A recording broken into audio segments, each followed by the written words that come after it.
Okay, everybody, come this side. So you don't have to listen to my back. It maybe makes more sense. Also, during the workshop, ask questions if you don't understand something or my English doesn't make sense. It's okay to ask, so don't worry about asking.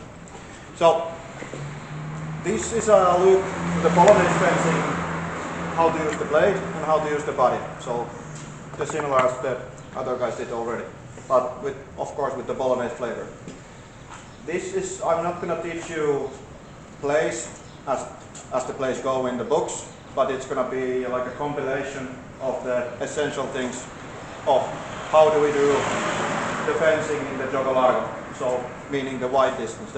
I think the gioco largo, gioco stretto are not quite the same concepts in, for example, in Fiore and in Polonaise, but they are close enough. But when I talk about gioco largo, I mean that we are fairly far away from our opponent. So we are not in, the swords are not crossed.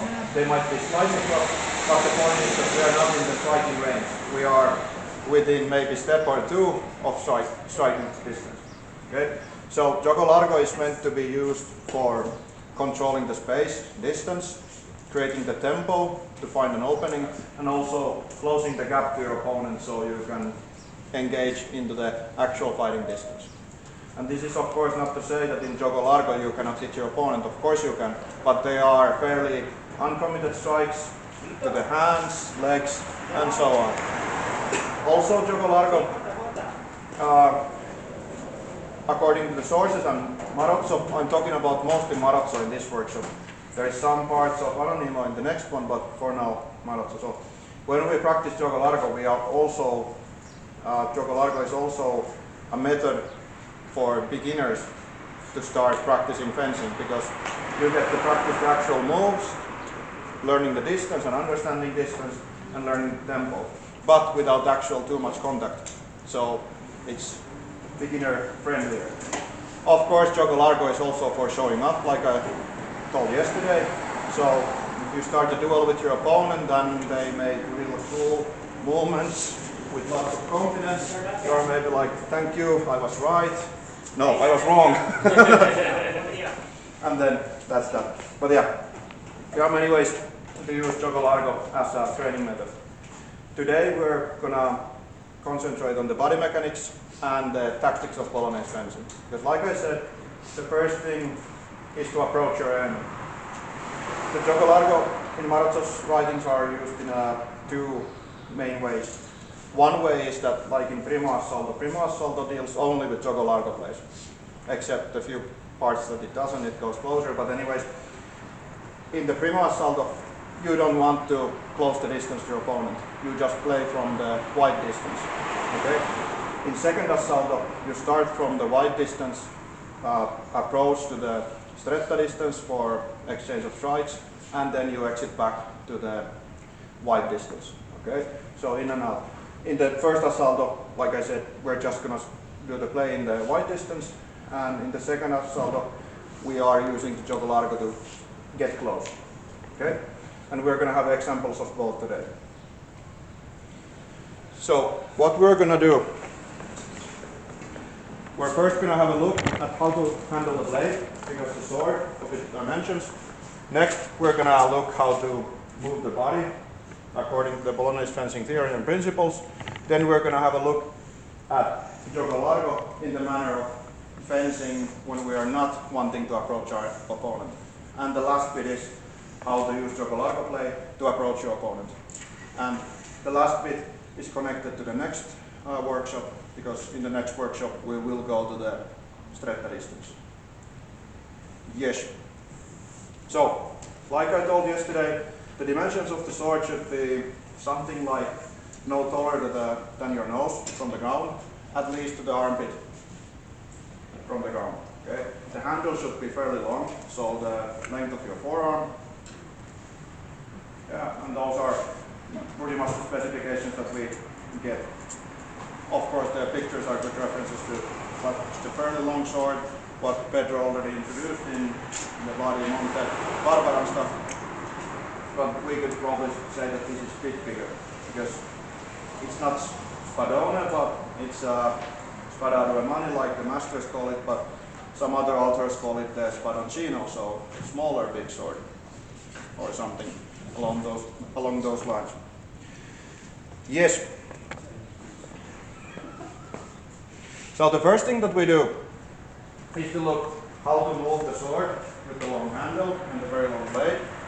And we could consider these as the basic alphabets of the Bolognese fencing language.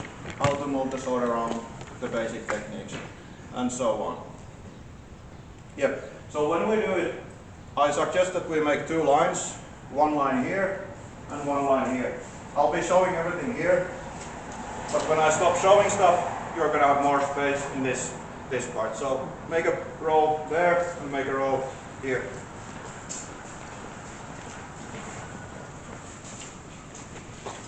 This is probably the best way to see what's going on. We are at some points going to make fairly wide movements, so everybody should be aware of your surroundings. And of course, some of you can move a bit back, some of you can move a bit forward, and make more space. There is, in this side, there is one more space from the back row. Either do you want to go there, for example? But as we practice, you will find your space. Yes. Okay. Few basic moves. So start from this. This is porta di ferro alto, so basically the 1 point. Okay, hands as extended as they go.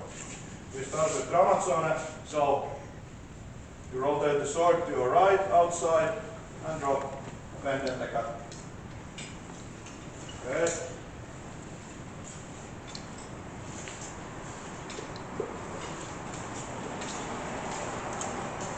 Your lead hand should be staying fairly straight. You don't want to be doing this. Of course, you are using the hand, but mostly extended. Use your back, your hip, to propel the blade.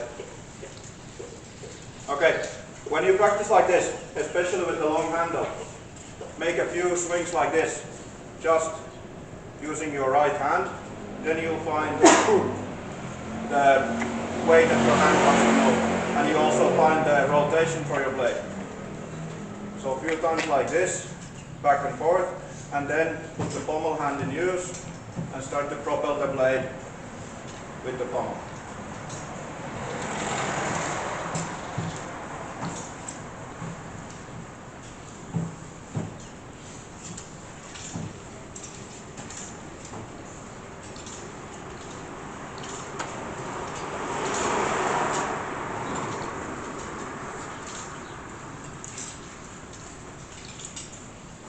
And when we practice, remember to do the jazz hand sometimes, because if your shoulders aren't burning, they should be burning when we do Bolognese stuff. Okay, so Gramazzone.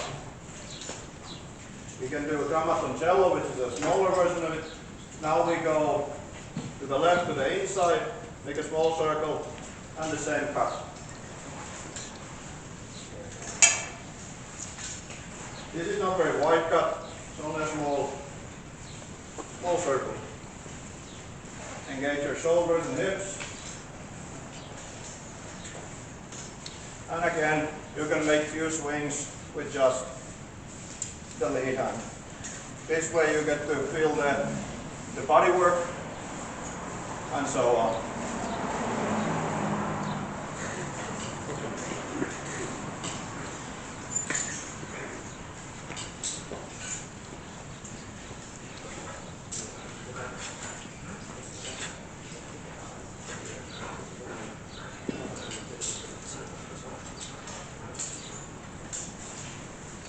Okay. Next, you're going to throw falso dritto. So, in what Pedro was teaching from Barbara and the dudes, he talked about montante. Okay, this is montante but with different name. In Bolognese fencing, montantes are referred as the cuts that go straight down to up. Okay. In Bolognese fencing, if I throw a false edge cut from my right side, it's called falso dritto, and from the left side, falso manco. Because. Okay? So, Same start. Now, pull your right shoulder, no, elbow up, and to your right. Yep. Let the tip of the sword drop, and bring it up with the false edge. Turn the body, bring it up. Yes, and with falso. So this cut with pretty much maximum extension, and don't let the blade drop here. You want to keep it up, like so.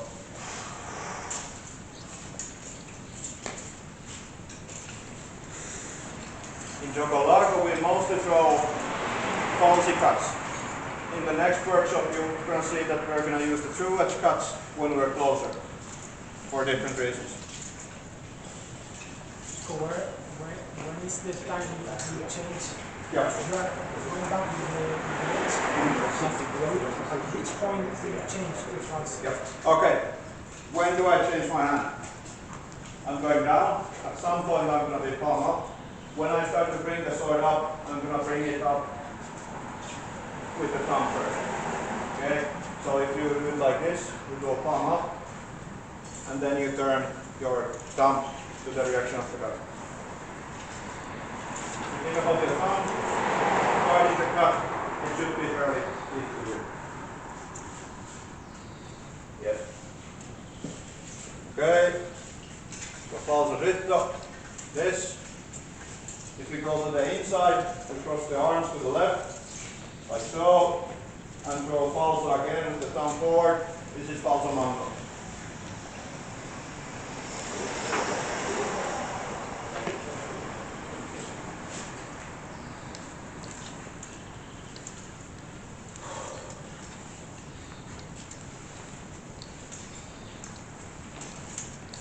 It's a pretty good progression today because we start from the smaller sword, go to the bigger sword, and even bigger sword. Okay, can I use you as an example? So, when we throw falsi, if you have sword like this, I'm not trying to do something like this, because I'll be fucked if I'm too close. So, what I want to do is something like this, from very far distance. So this is the meaning of falsi we throw in the Gioco Largo. Harass your opponent. If my opponent is not awake, cut the fingers, maybe the wrist or forearm a bit, but they are mostly for breaking our opponent's guard and making them move from their guard. So if, for example, you are in the long point, if I want to approach my enemy opponent something like this, this will be a big problem. So if I want to approach, I'll do something like this, and if you react, yep, something like this, then we get to go past the blade. This is the reasoning for the Gioco Largo. Okay? Quick check. Yep. Few more moves, how to handle the blade, and then we start to do the actual exercises. Because these movements you will be using today all the time. Okay, again, porta di ferro. Now, you raise your blade, basically lift your left hand as high as you close. Let the sword rest on your elbow. Yep. So, from point forward, I'm going to turn the point to my right. Okay? Like this. And at the same time, I'm going to step backwards and throw a cut. Go back. Raise. Throw cut. You can also make a full cut here, all the way through, front, and go back.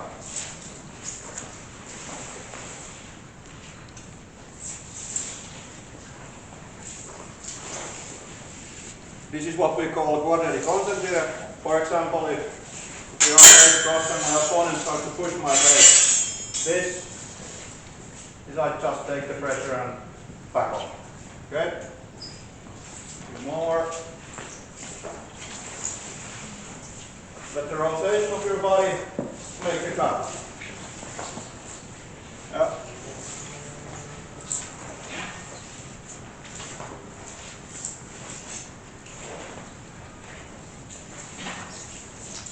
Gonzalo, watch for the mirror. 7 years of bad luck. Okay, one more. Take left leg forward. This is coda lunga alta. We do the same thing as concentrate, but now on the other side. We can call this quadricumbito because it goes on the elbow. This is not the name from the manual, but also in the manual there is no name for this. And having names for things is quite nice. So, cross the arms to your left. Yep. Like so. Take the step. And again, with the turn of your body, bring them later on.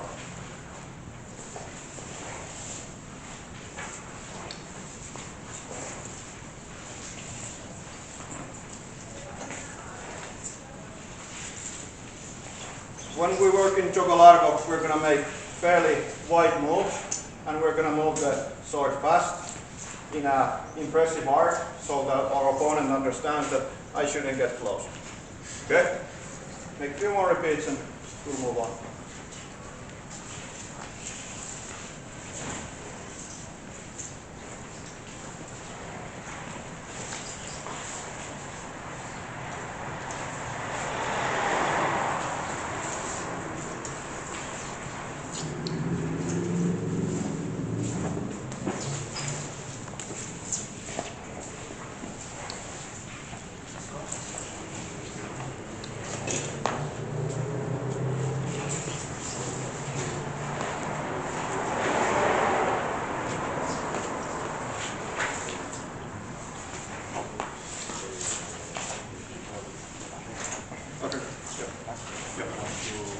We'll do a bit of body movement and then we can do it.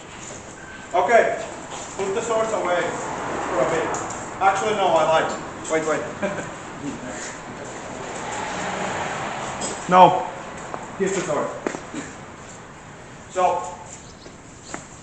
very quick way how to move the blade in gioco largo. How to move your body according to the Bolognese fencing principles and theory is basically everything happens through mezza volta. Okay, in Fiore you have the mezza volta di mano. It's the same concept, or at least the same term, same name in Bolognese fencing. So half turn of your arm.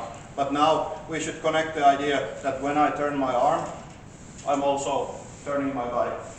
So everything I do, my body is following the motion. Okay, and whatever we do with the sword, or sword of course moves first most of the time, but we can think that when the sword starts to move, the body is propelling it forwards. Okay? So, if we just stand like this. Okay? Put the sword forward. Now, turn the guard to your left side. Inside guard, foot to the ferro. Okay? Turn it to the outside. Go down. Okay? Turn. Turn. So the sword goes first, and your body will push it. Yep. You switch your weight a bit. It goes to the front leg all the time.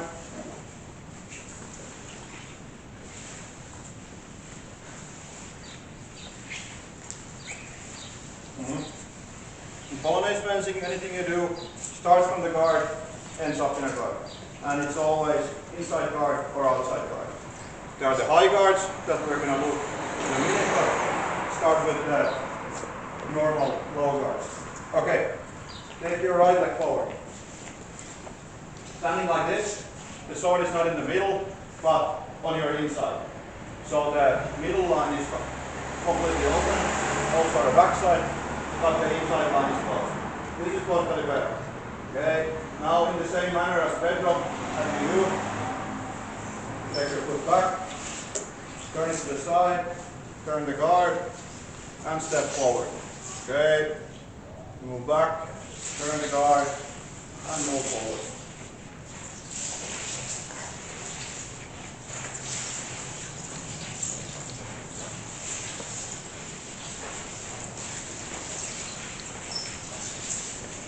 As we're using a fairly big sword, we have a fairly big distance from our opponent, we're going to make very big moves also with the blade, because we want to open one side for attacking and close the other side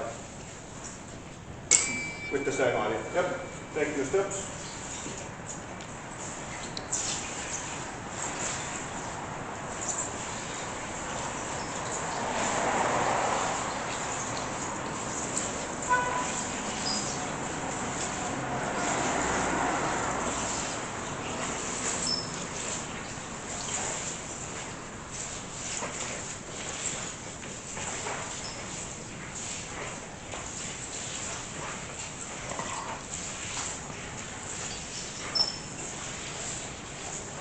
Keep your hands extended, body very upright. We don't do a lot of these guards, but for now think about standing very straight and tall.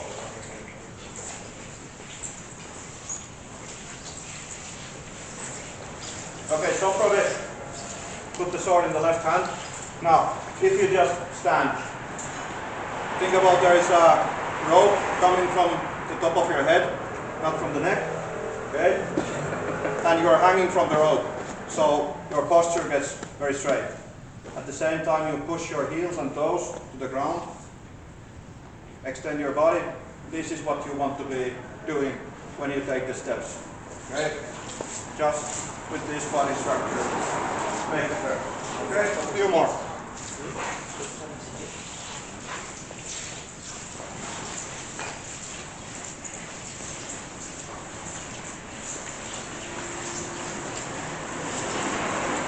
When did I start? When did I start? When was I? I don't remember, but continue. No problem. Yeah.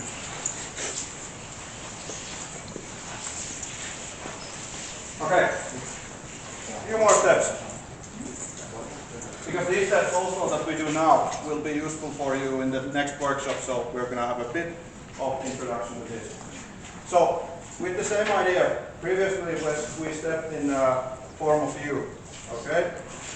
Now, if we start like this, I'm going to, without taking my legs, turn my blade to the left, and step with the left leg. Yep. Do it too. Okay, so open your hips. Bit of a angle in the step. Yep. Step back, turn, step with the right leg. Yep. Turn, toes first, and then shift away to the front leg. Yep. Go back, turn, toes, shift. Turn, toes, shift.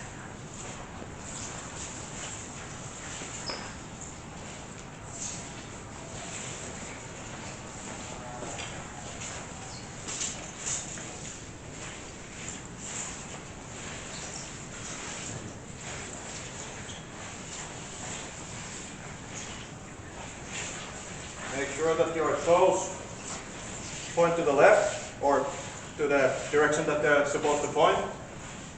They are not forward in this case, but to the side. And your opposite shoulder is forward. So left leg, right shoulder, right leg. Okay? Okay. Question? The foot is pointing the opponent. No? My foot is pointing the opponent. No. Okay, good question. So if you can stand here. The way I'm stepping in this case, before we stepped like this, okay? Now I'm stepping like this, because I'm again exposing this side for you to attack, okay? I'm stepping here, so, okay? So it's either to expose, or if you can put your sword up, it's to claim the middle line, yep? Yes, one more thing. So, if we do the previous steps, mezza volta like so, okay?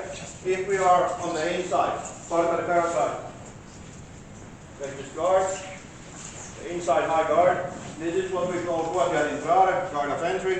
So, approximately at the level of your face.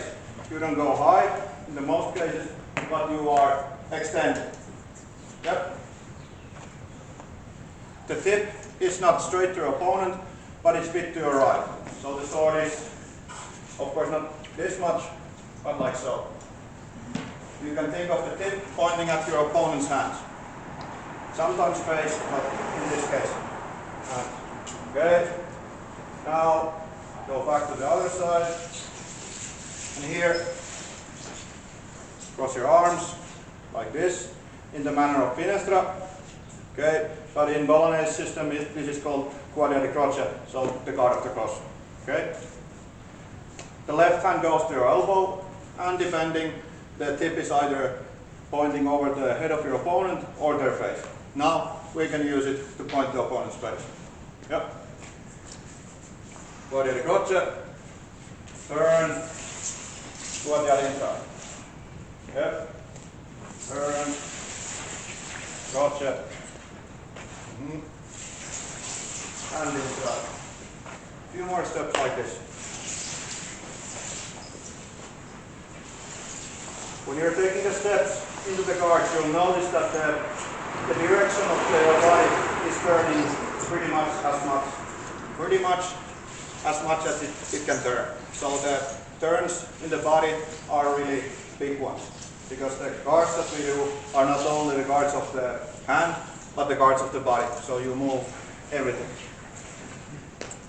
Obviously, this is now technical look into things. In the free play, you do what you can do and what you have practiced, of course.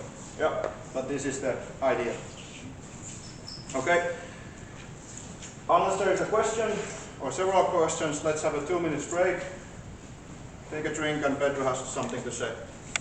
I do a bit of wider swings, so again, be aware of your surroundings.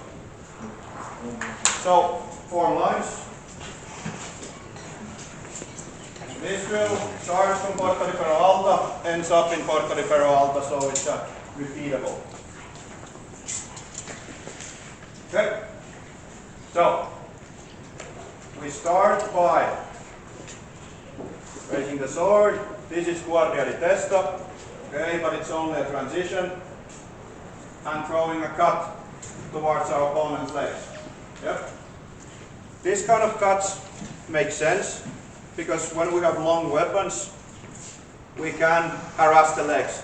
Obviously, if I try to go and cut my opponent's legs, it's not a very good idea.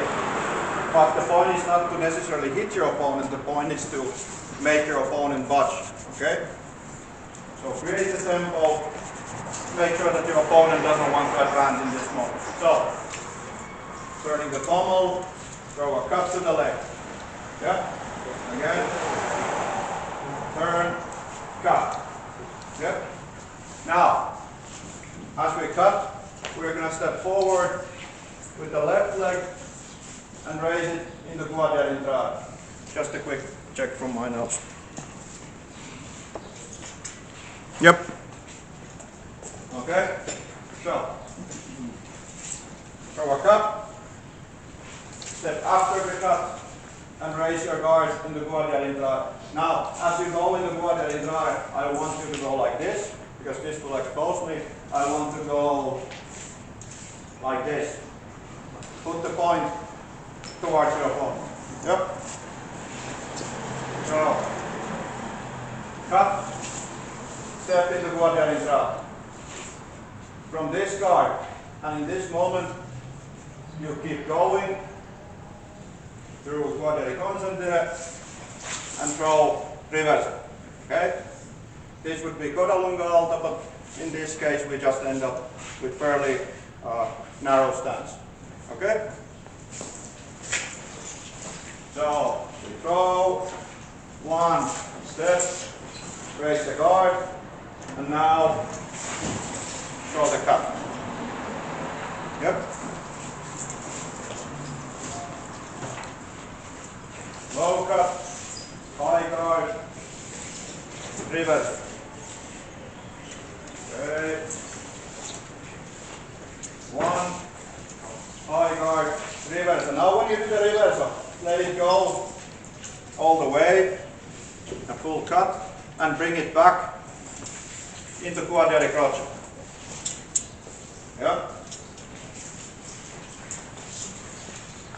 So the cut, step forward in the high guard, Go reverso, all the way back.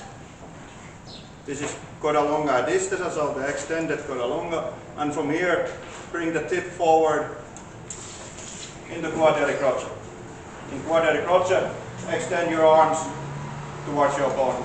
Yep. So it's not like this, like in finestra, but like this. Yep. One, high guard, reverso, all the way into quadriere croce. Two more. One, high guard, reverso, quadriere croce. Okay, relax a bit and look when I do it. So I start from porta di ferro, inside guard. I throw a cut. Moving to my left, still inside guard. The next, end up with an outside guard. Okay, let it go, still outside, still outside. Okay, so big changes in the posture and the turn of your body.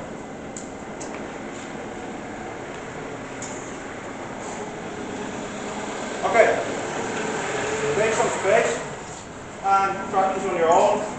I'll walk around if you want to ask something and I'm not coming your way. Show me your hands and don't hit your friends.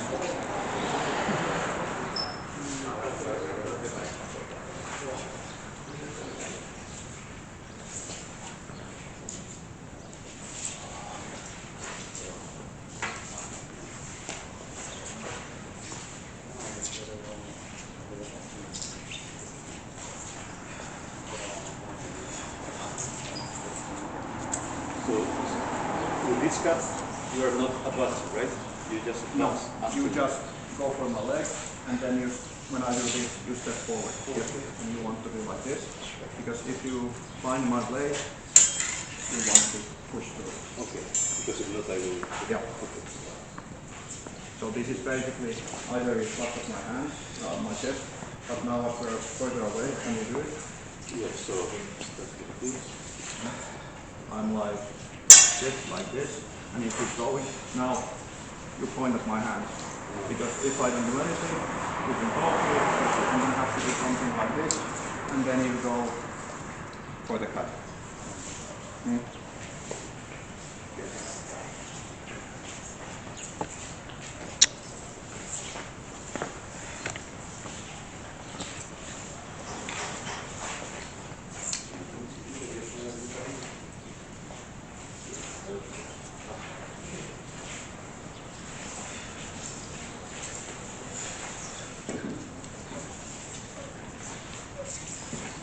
Okay, small break. Console, can you come? So I'm going to show you what's happening so it makes more sense for you. We could do the same day in the stretta distance or from the larga distance. Now we're working the larga distance, so we are far away. This would be the starting position, something like this.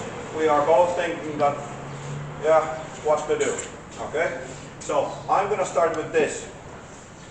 Going cut to my opponent's legs, and hopefully they react. Of course I could throw also the cut towards the hands, but the point is to intimidate my opponent. Yeah? When my opponent moves, I'm going to step closer, and if my opponent doesn't react, my tip is there. Or if my opponent doesn't react, I'll find the blade and advance. But in this case my opponent is staying there. Okay? So I'll throw the cut. Yep, step here. Now, as I'm doing this, Gonzalo will block, yes, turn the guard, move the hands away, and I will counter or continue by throwing a cut to his head.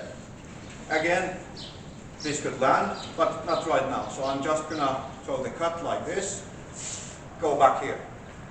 So, when I throw my cut, of course you can parry it. Then I'll let it go, move backwards. And now if my opponent decides it's a good time to come at me, I'm going to do this to keep him away. Other solution would be that if I throw my cut here, and Gonzalo, for example, you stab it to the right and go for my head. carry it like this, maybe go closer, but once again we're not going closer. Yep. Okay, just to show you what could we do in the closer distance. This is still the same, but now if you go to strike at me, any strike, yes. Advance with this, when you parry, advance here, step back, but the stepping back is still on the way. So this is the idea what we're doing now. Intimidate. Step closer when you move your arms, throw a cut here, and protect with the blade. We don't want to engage. We just want to control the distance. Yeah? Go for more. Thank you.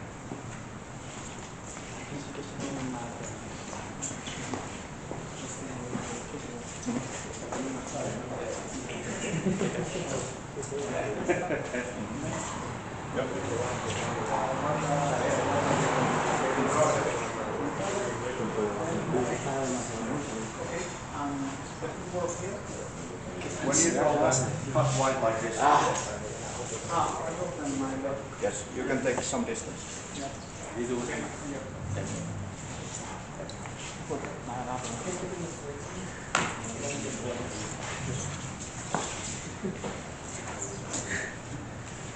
I think they're the same. This is 2 kilos, yes? Yeah. Just to make sure.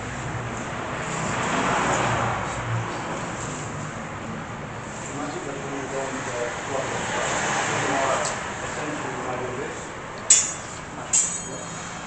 Not to touch, but to grab.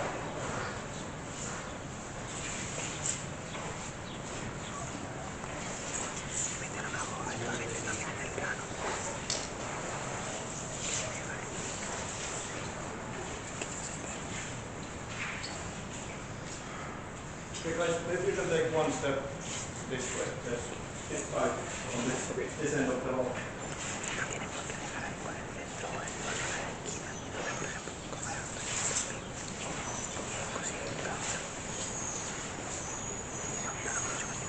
Okay, one note. When you go the big ass reverso from guardia di entrada in largo passo here, when I throw the cut, throw it with some thread. Usually when we do this cut in the white blade, the advice is to cut your opponent from head to toes. So we call it the big ass cut. Here, throw it and get back. It's to intimidate. Or if somebody wanders too close, the rest is history. Okay, few more.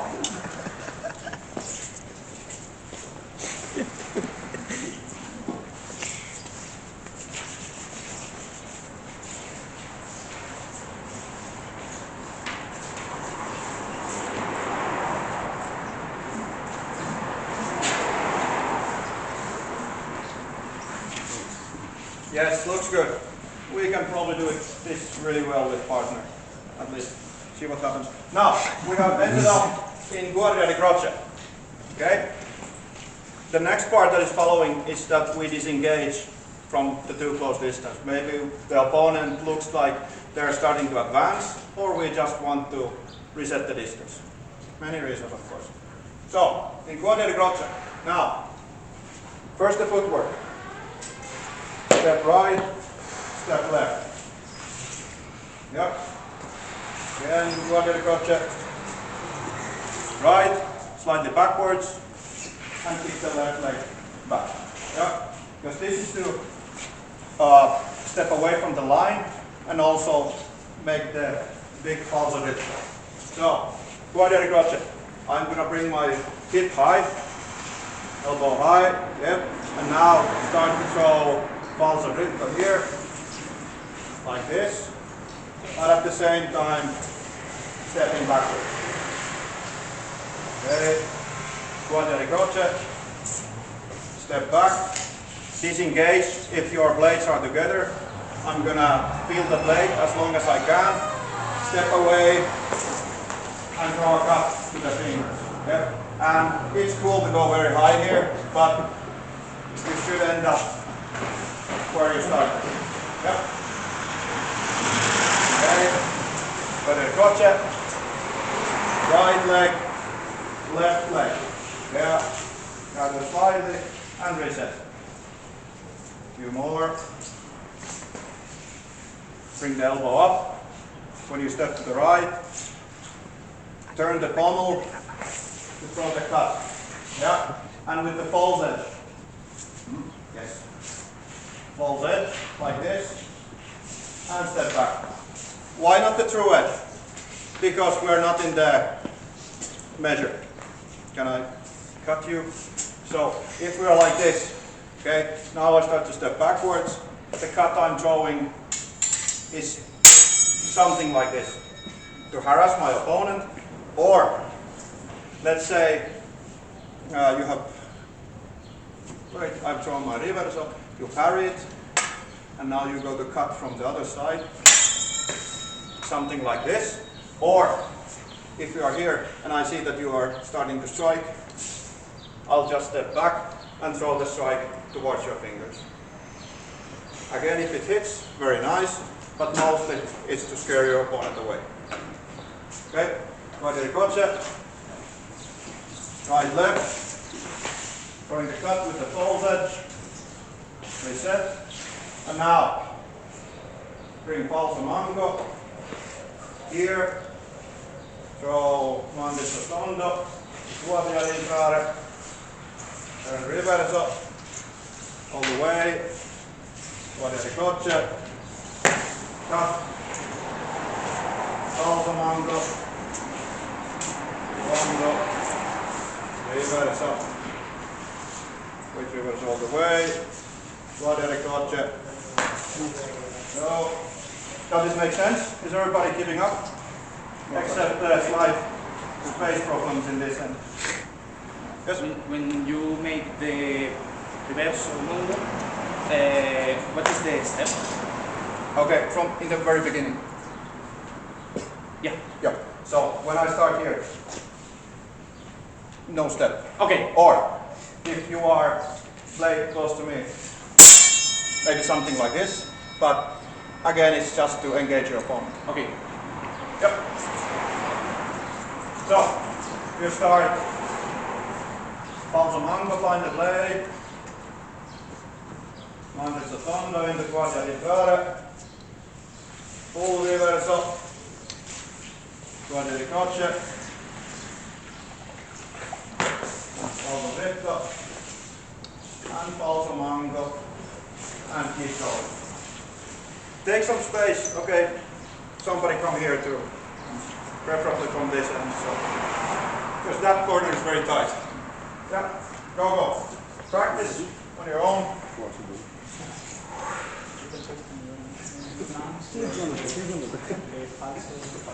Falso mango.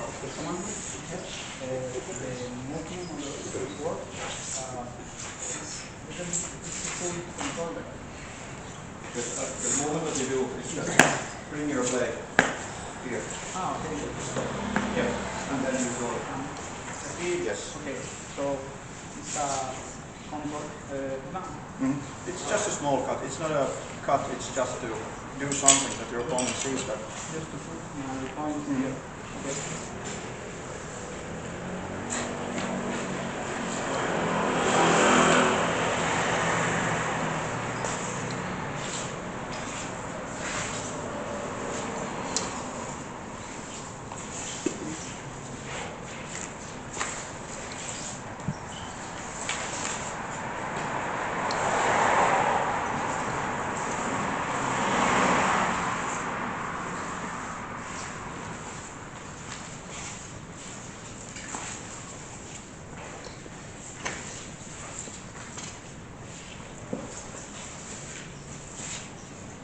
Okay, I think everybody got it. So, without repeating too much, let's do it with a partner. Can you come?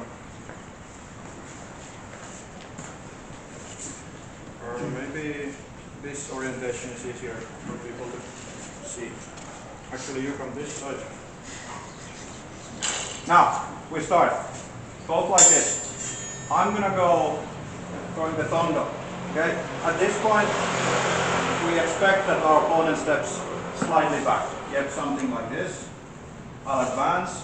Now you're going to change your guard. Yes, I'll throw the big reverse. You can either parry this or just step away. Do this. Yep. Now if you start to strike any strike, I'll step back. Throwing this towards your hands, you can either take it or just pull your hands away like this. And then we go again. Step back. Step back.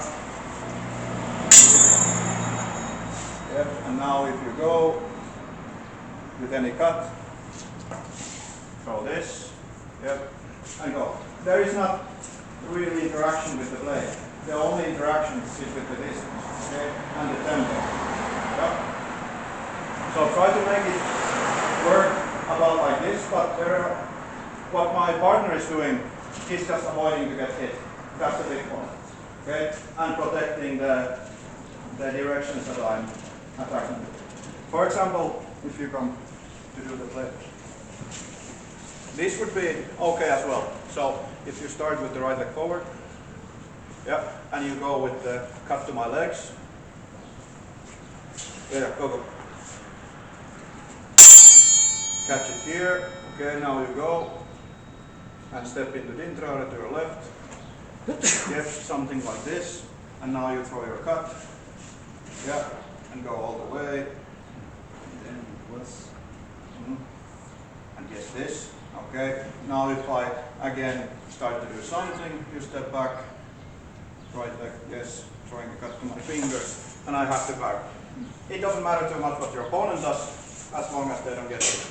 Yeah, you just play with the distancing and tempo. Okay? Because this is the main idea for gioco largo that we use now. Yeah? Grab your partner and start drilling. It's the best probably if everybody moves in the same direction of the hall. Yeah? Go. Thank you.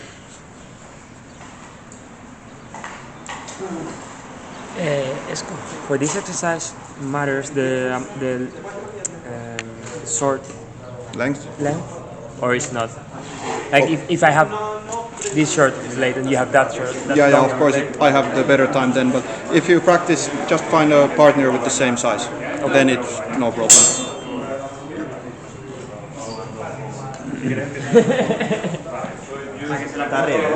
Si alguien no tiene compañero, yo me pongo. Pero... Si te pones un poquillo. A ver, si vosotros estáis haciendo, poneros. Mira que ahí también Adrián está buscando un compañero.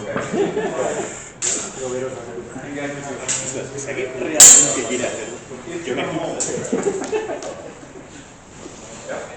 Vale, de que empiezo yo. Vale, tú lo intentas.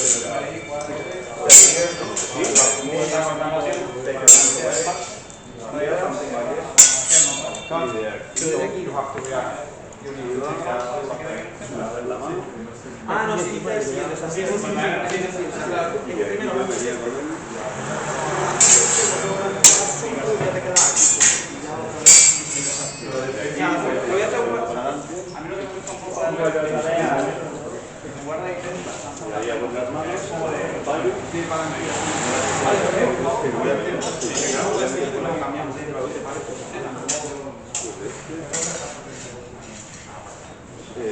Ayer se quitó y me tiraba, se reversa a las piernas. Y aquí me movía, por aquí sacar.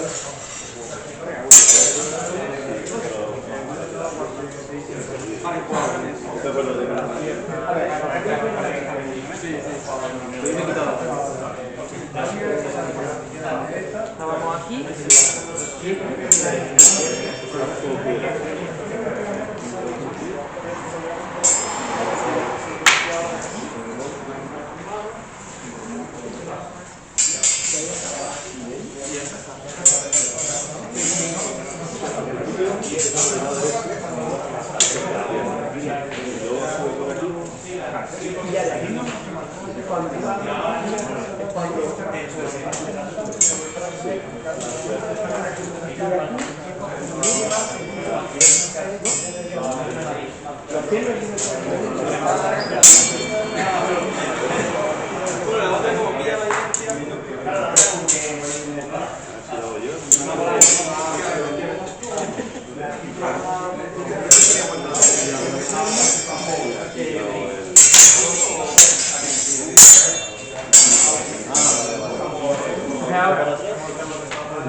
para adelante hago. Y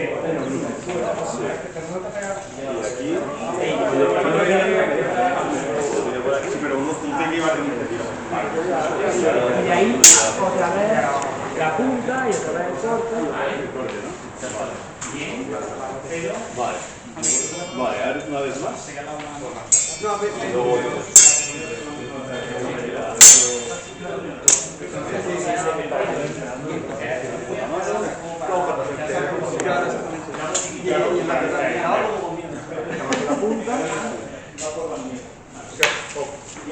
Necesita la punta, porque si no, claro, y ahí cuando yo te digo,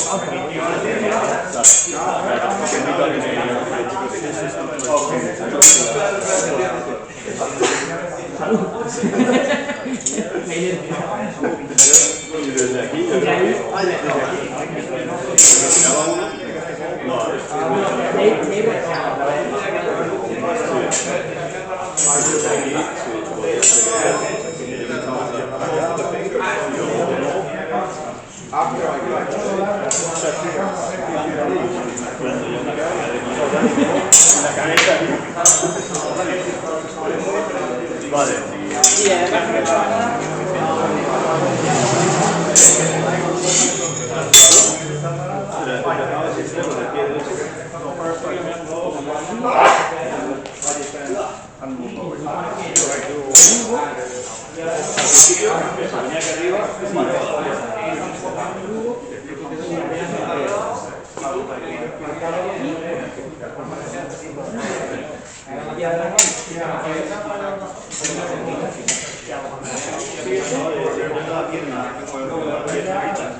With this kind of method of fighting, we are not actually trying to engage.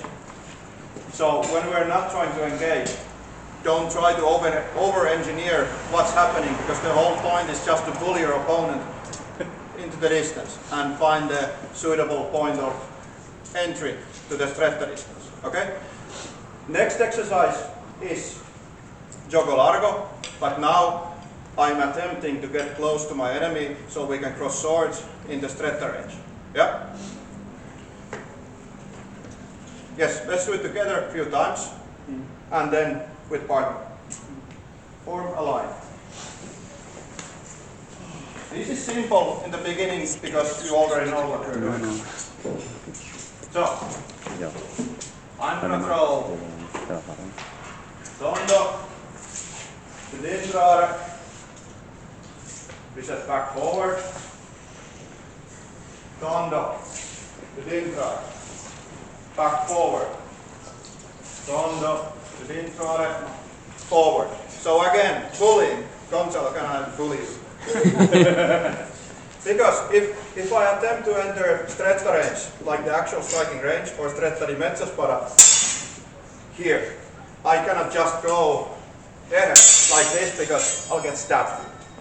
So what I'm trying to do now is, okay, yep, repeat, okay, he didn't move. Now I can get the control of the blade and enter into the striking distance. So you can just repeat, repeat, repeat until your opponent either doesn't want to go backwards, or they decide to stay, or you just catch up with them. So if I start a bit further away, like this, here, okay. Now, yep, now we can start to go for the closer distance. So when you practice this part now, start like so, that I do it once. Okay, you can just back up a bit. Yep. Okay, I do it again. Here. Yep. We are starting to be in the stretta range, engaged. So this is how I can find my opponent's blade and create the stretta distance on my own terms. Yeah. So start with this, and I'll add something in a moment. It's just the same thing repeated a few times. Okay? Go. about the centimeters between you and an opponent. It's also about the situation, how your swords are. Because if I'm like this, Gonzalez maybe here, something like this. This is obviously a larger distance. Yeah? But when I push my opponent enough, here, okay, now we are in stretta distance because the swords are crossed, and we are both, of course, in the striking distance. Yeah? So, also think about, in addition to the actual space, the distance in space, also the situation that you are. Because if we are in the larger distance, different things can happen, and if we are in the stretta distance, different things can happen. Obviously, if we are in the stretta distance, I cannot go in porta di ferro larga because, yes, okay? So, different things.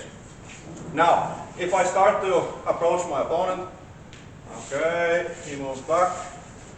Okay, now I start to feel that, yep, maybe my next move will take me into the stretta range. Now, I'm gonna step forward with a thrust. Probably a good idea to check it. Yes, like this. Okay, stretta di mezzo spara, we're in stretta. And for the next move, I'm gonna go around, throw a cut, and if you catch it, definitely into stretta di mezzo spara, stretta range. So this is how we approach our opponent into the striking range.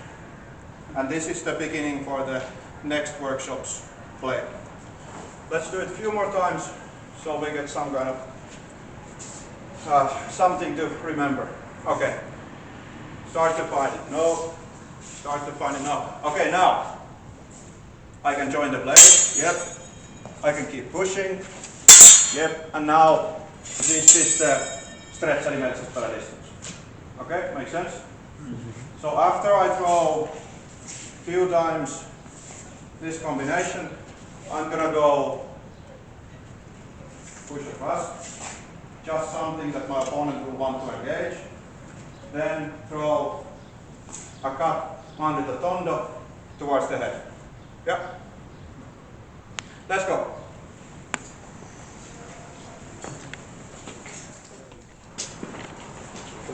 So the point of this class was how to move the blade, how to move your body.